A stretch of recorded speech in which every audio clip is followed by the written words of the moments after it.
Welcome to Healthy, Sexy Nutrition.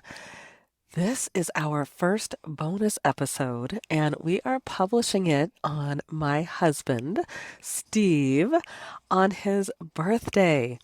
So, I will let the title of this podcast, I will let the content of this podcast, I will let the show notes of this podcast speak for themselves.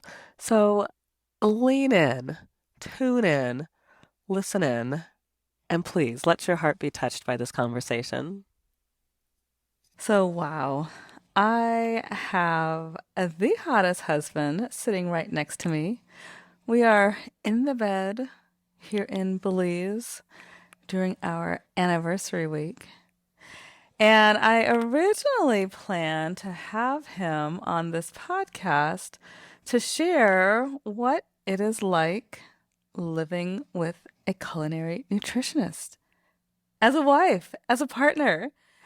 And that might sound a little flat to begin with, but let me just give you a little bit of a backstory. So, Steve, my husband, has been seeing another woman for the last few months. That woman would be his personal trainer. They've been working out, I'd say probably a good 3 months, maybe a little bit longer. Um, and this is funny, babe, and I'll introduce you in a moment, but we haven't even talked about this part yet either. But she asked him about his nutrition because she was putting the whole program together. And he's like, "Oh, I've got that covered. I'm married to a culinary nutritionist."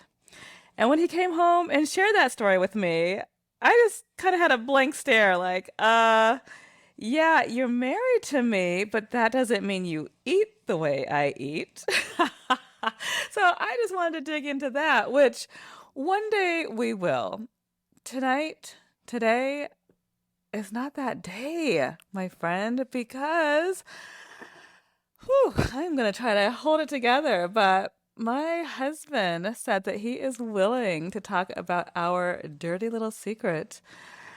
So we're going to get into that promptly because if my baby said he's willing, we're going to take advantage of that moment. So, hi, baby. Hi, I don't know how I feel about this. What did I sign up for? Well, just so you know, and I'm happy to share with the community as well, anything you say that you are not comfortable with, you have my word. I will scrap it from the editing floor. So, with that said, and me leading into it, should we hold the audience captive, or should we let them in on our dirty little secret? And we're started. I think we're already into it. Okay, and yes, that is nervous laughter. So I am calling it a dirty little secret. It's actually really beautiful, and I will start. So, as I mentioned, we are here in Belize, sitting in our bed. We just got home from an AA meeting, and my heart is so filled with love. It's so filled with gratitude, so filled with appreciation for this man and the world that he has opened up to me and to our family. And so, babe, hi. Hi. Hi. Hi, I'm Steve. I'm an alcoholic. Mm. Say more. What does that mean? Um, yeah, that's a very thought-provoking question. Um,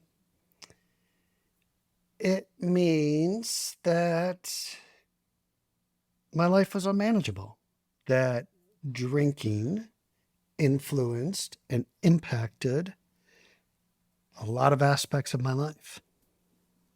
And I was ready to give it up. Mm.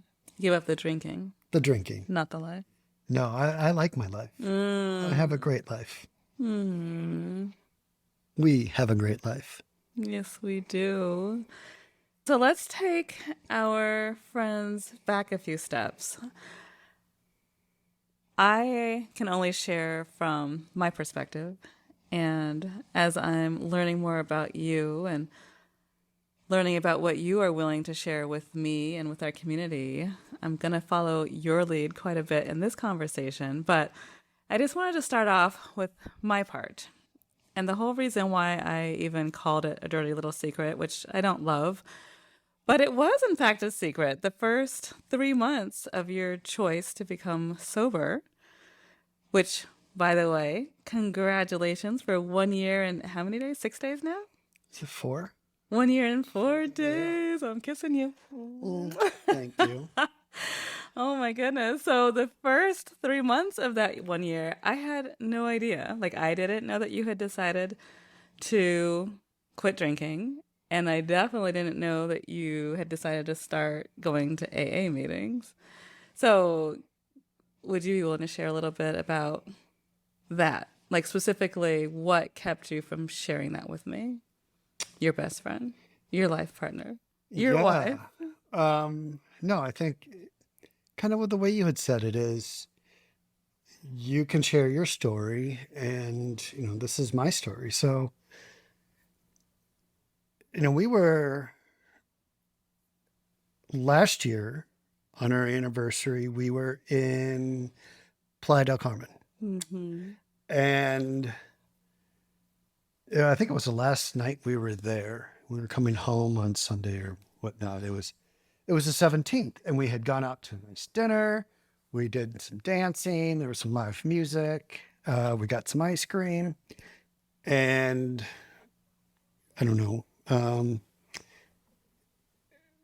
I had grabbed a glass of wine as a nightcap, and we ended up going back to the room. And I know that that was the last drink I had. Mm-hmm.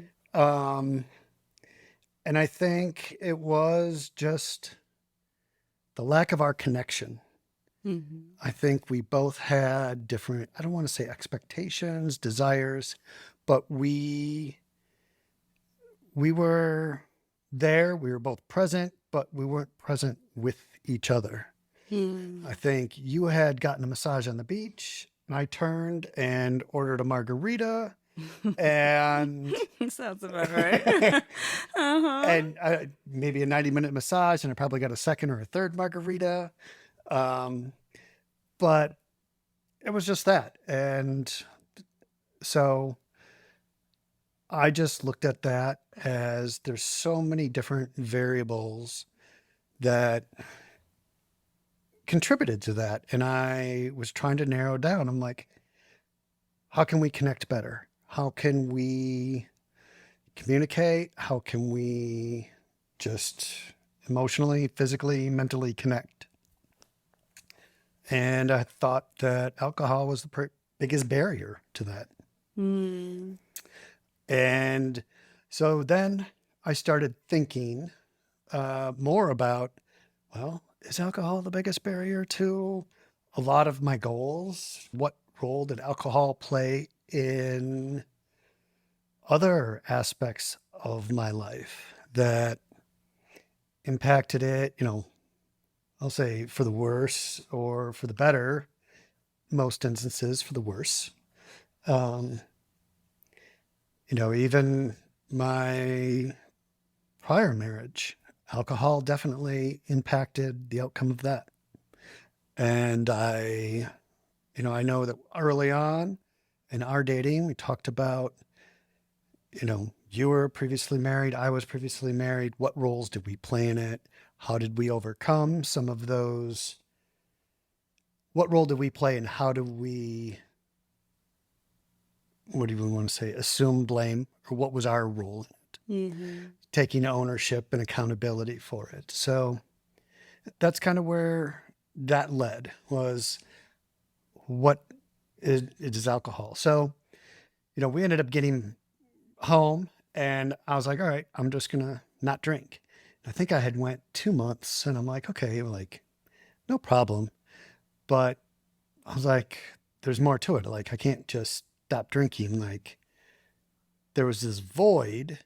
And it was later, what I've come to learn is it was more of just willpower of not drinking.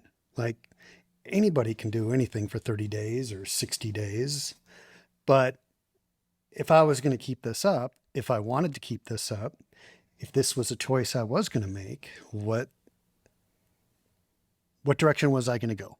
So I think it was 2 months in before I was like, all right, like everybody's heard of AA. Everybody has, different images or, um, you know, preconceived notions about what it is. And so I was like, all right, well, let me just look it up. And it was towards the end of COVID. So I was like, online. So I was like, let me just go to a meeting online. And I sat in and I was listening, and I have never met a more welcoming group of people that are happy to see you, Hmm. that welcome you, and they're from all walks of life. And it was like, okay, I kind of felt a sense of belonging. Like Mm. I was there. And so I, and it was like, come back. So I ended up going back the next day and the next day. So I was like, this isn't so bad. Like that started explaining to me, like, there's a lot of things that you're like, I don't know anything about it. So let me just give it a shot. I'll try anything once and maybe twice just to make sure I like it or I don't like it. But I liked the sense of belonging. I liked learning. Um, so I ended up staying in AA for a month, and I think it was Thanksgiving. It was your birthday. And we went for a walk on the day of your birthday, and that's when I told you that I had been attending AA meetings for like a month and maybe 3 weeks. And I don't think we had the kids, and we went for a walk. And I think I told you, and you were like shocked. You like looked at me like, what? I had Like, no idea that you were going or that it was even on your radar. Correct. I yeah. was shocked. And I don't even know if maybe you did realize that I hadn't had a drink for the previous 3 months. Well, I noticed you weren't on the couch at night at that point drinking, because that I know was one thing I was complaining about. I was letting you know that I was starting to feel lonely in our relationship, and that I noticed you were choosing the bottle over spending time with me in the evenings. And so, yeah, I noticed the bottles weren't there. But at that point, I think you were still on the couch late at night watching television. Yeah. Okay. I don't remember those days as well, but sounds about right. So let's actually take a few steps back, because I can already feel a lot of my friends, especially because one friend in particular already asked you point blank, like, Steve, what are you talking about? I never saw that side of you. I would have never assumed you were an alcoholic. Like, Oh, I love her. tell us more for people that, like you said, may have preconceived ideas of what an alcoholic is and or what an alcoholic profile might look like. Like, tell us your story. Like, when you say I am an alcoholic, what does that mean specifically in detail for you? For me, once I start drinking, I don't like to stop. So, an example would be, let's go to a work happy hour. You have 2, 3 drinks, you're sociable, responsible.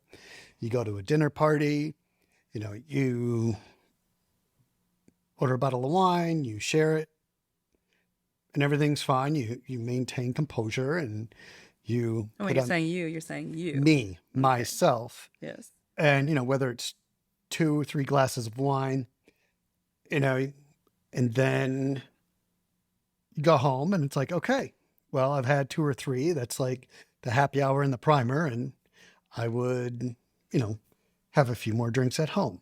Those few more may range from 2 to 6.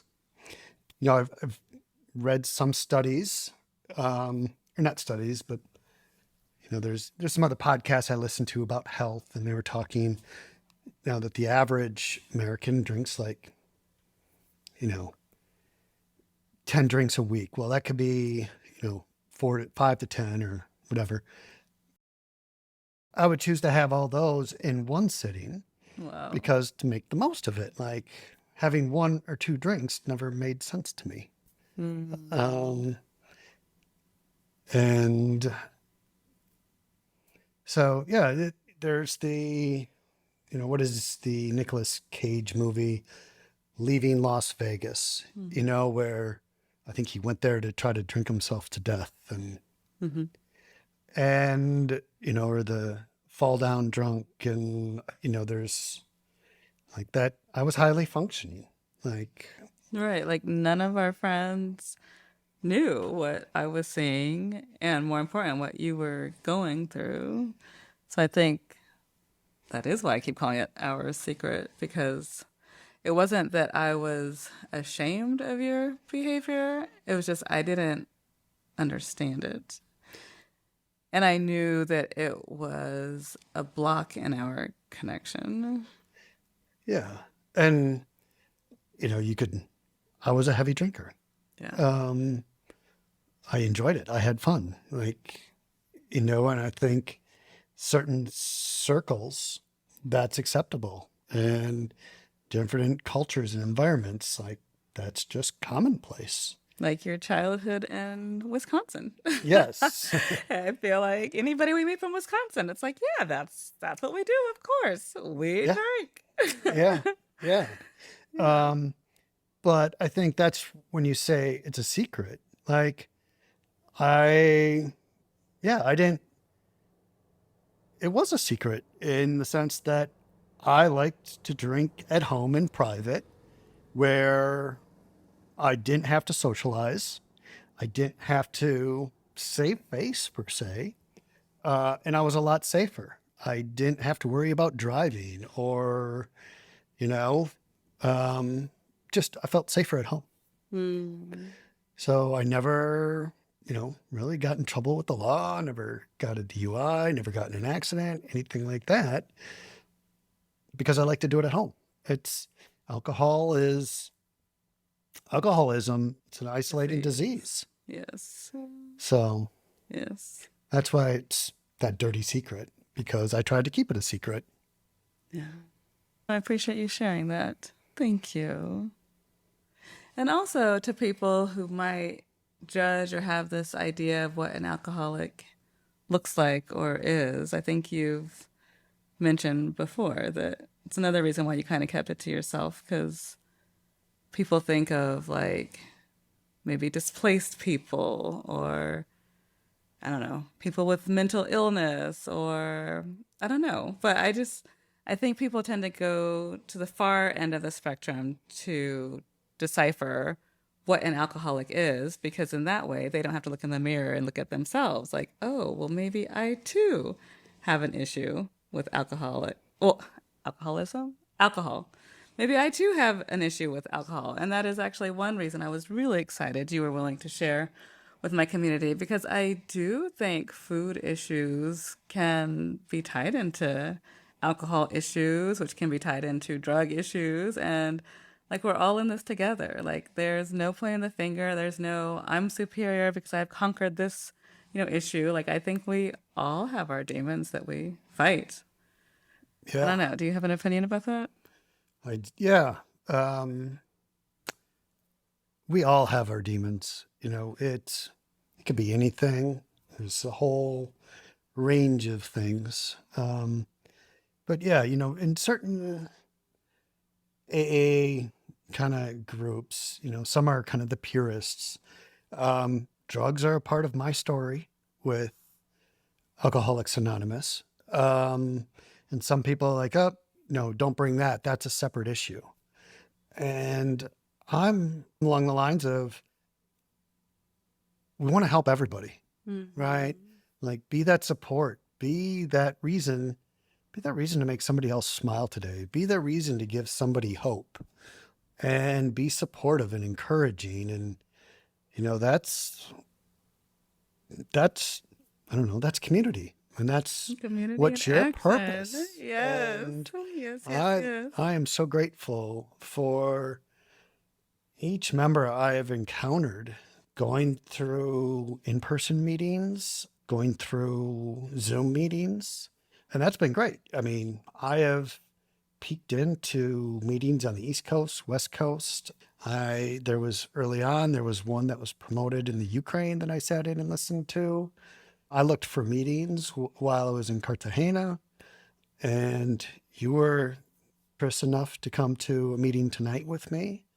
Yes, which I have to jump in. Like, it truly was so beautiful to see this room full of men. This meeting happened to be all men, and they graciously let me join. And I do say join because without giving away secrets, because I still don't know all the rules. I know anonymous, I know I can't say names, but all of that to say, we did do a reading, and I got to participate in one of the readings, and all of the men, well, I was gonna say, can I make assumptions? Yeah, well, yeah, because I mean, all the men had heavy accents, so I imagine English was not their first language, and English is really my only language. So I felt very included and welcomed that for the most part, the meeting stayed in English. Um, and yeah, we talked about some of the AA principles. And for those who don't know, AA stands for Alcoholics Anonymous. And there is 12 steps. And then there's also 12, what's the other thing? There was Traditions. 12 traditions. And so that's what we were reading out of that book. And my heart just swelled because these men are literally fighting for their lives because they understand that people die literally every day from overdoing it with alcohol. And that could be them, that could be any of us, like any moment, any day. And so I just had so much grace and reverence for these people who showed up to say, 24 more hours. I can do this. 24 more hours. And not only can I do this, but I'm here in community to support the community, to let, you, brother, to let you, sister, know that you can do this as well.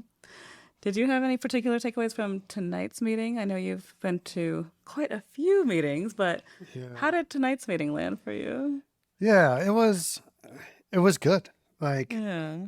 there's some meetings that are always better than others, based on the topic and how authentic and vulnerable people will be in their shares. I just want to add that tonight's meeting was an open meeting, which means that non-alcoholics can attend. And then there's closed meetings where it's only Alcoholics Anonymous members. So, Okay, so that's you why I were was welcome. You were allowed. the observer. Okay, got Yes. it. Well, I was still grateful I got to read Yeah. too. It made me feel like I was part of the circle. No, and I think, kind of getting to the flavor of, my share this evening is, we're in Belize. Our life back in Denver is completely different than the lives they have here. But so much of our lives are in parallel, right? I have so much in common with each and every one of those gentlemen's experience. Their experience is their own, but it's relatable to me. I can relate to it. I understand it. And with that being said, we're here. We walked in and they welcomed us with open arms. Yes. And we were able to share and talk and socialize, and just wherever you go, you were just welcome. And I can relate to them. I love that. So I also want to go back even quite a few more steps. I actually got my thesis around alcoholism in applied psychology at NYU back in 1995. So your girl's been paying attention to this stuff. And so I recognized it. And I was sad, but I was still already falling fast for this man. So I'm like, okay, eyes wide open, eyes wide open. And so all that to say, there were a few incidences that happened around alcohol during our dating period and even before we got married. And I'd say, hey, I've been noticing these things. This certain behavior makes me uncomfortable. And then we might fight about it and then we'd move on. And Yeah. then the Yeah, next yeah. thing would come up, we'd fight about it, and then we'd move on. And I think there were probably, I would say, 5 or 6 incidences before we got married that really stood out that I'm like, ouch. And yet we got married. And even that, we got married on a vineyard. What was the name of it? The Uh, Silver Silver Oak. Oak. Silver Silver Oak. Oak. So even that, alcohol was part of our, Our story. well, yes, our story, but our elopement. And Oh, then yeah. our family dinner, even we had at a winery, the Barcelona. Barcelona. Wine bar. Yes. So with this episode when it comes out, I might have to pull out some of those photos because I actually were pretty exquisite, beautiful photos. But it's just interesting, like looking back now, like alcohol's been part of our relationship. And so all of that to share, just more backstory for our community, that I have been and still am eyes wide open, knowing that this is what is part of our relationship. This is what I plan to quote unquote work with. Like I never intended for you to get sober. And I was very clear with you that I knew that if you ever did get sober, it would be your choice. I knew there was nothing I could do or say to move you in that direction. So when you did finally get sober, I was in shock. And a year later, I would say some of that shock has worn off, but I'm still like, I feel like I'm still trying to catch up. Like you made your mind up way before I was on board or understanding it. And so I just love that you have been open with me and that you do want me to understand and that you have invited me to some of these meetings because I do want to understand your process and I do feel that it's bringing us closer together. So I don't know. I don't even know what the question is at this point, but do you have any comments about Yeah, that? no, and Silver Oak is such a good wine. God. You found it more delicious than me, but Yeah, yes, it was pretty yeah, good. it's one of my favorites, but was one of my favorites. If anybody's interested, I have a nice wine collection that I need to get rid of. Special price for you. Yeah, I, yeah, like I can't narrow it down to one specific instance of why I chose to stop drinking. I know that that anniversary getaway was kind of the culmination. When I got Um, upset. yeah. Yeah. And it was just kind of like, all right, I'm not doing this anymore. And, but, I also lost one of my best friends, or I lost my best friend to alcoholism. And, that played a huge factor into it. 'Cause that was about a year before you decided to get sober, right? Yeah. So that would have been, yeah, I think that was, well, this November, I think it'll be 3 years. So, Wow. Okay. but, yeah, yeah, I don't know what else to say about that. It's sad and it can inflict anybody. And I know you had mentioned it earlier. There's NA meetings for Narcotics Anonymous. There's OA for Overeaters Anonymous. There's AA for Alcoholics Anonymous.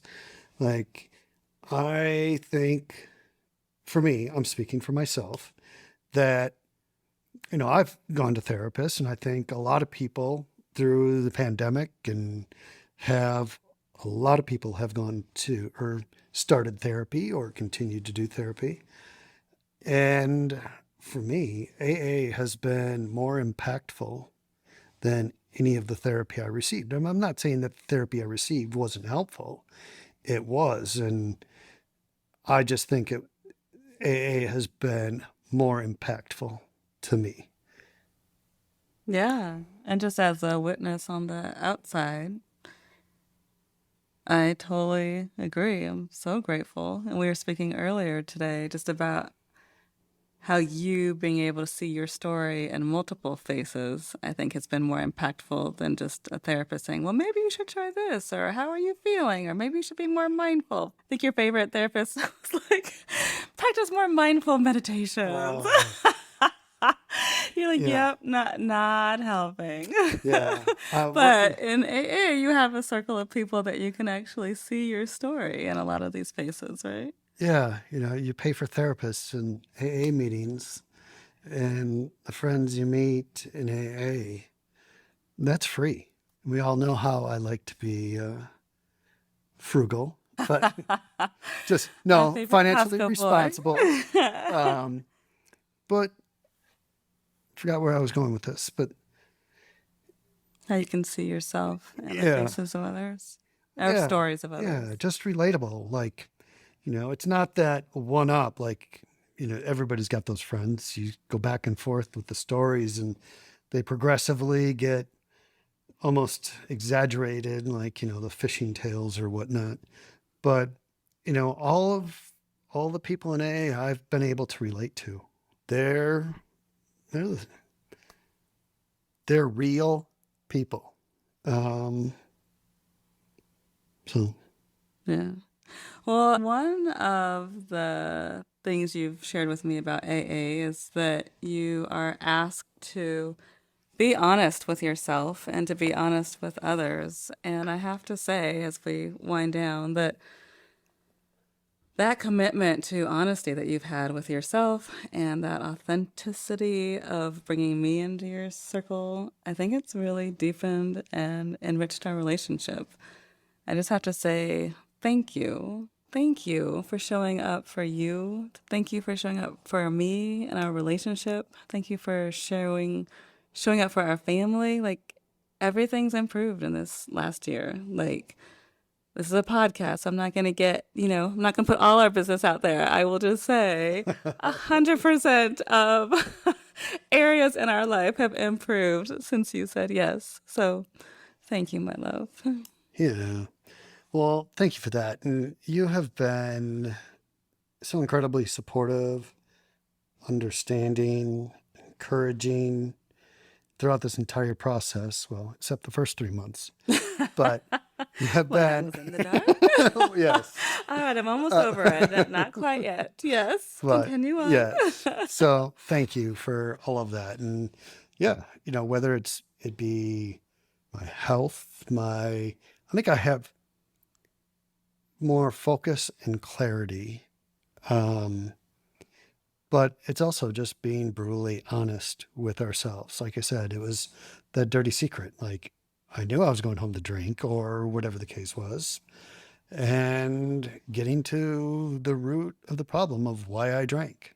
Mm, Um, so it's, yeah, just being honest. It's more than any therapist could have helped me with. mm. I love you. I love you.